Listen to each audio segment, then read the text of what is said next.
It's raining hard in Agami, west of Alexandria. The whitebirds squeak in uneven rhythms. Winter here begins rain, enough to remind me of my hometown. After Cairo, I stopped checking the forecast. Once winter passes, everything turns bright and hot.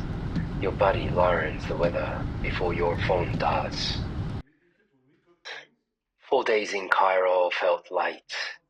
I used to think I had nowhere to return to. Now many places welcome me back. Zamalek, Saida Zainab, Flemington, Parkville, Nagoya, Marugame, Gujo.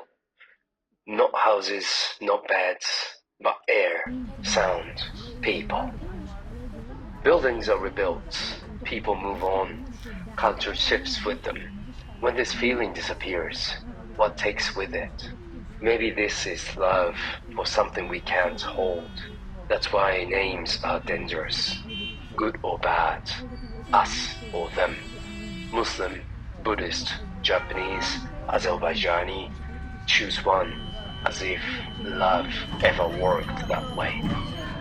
I wonder, in a world without names and borders, would we miss the chaos of loving and hating at once?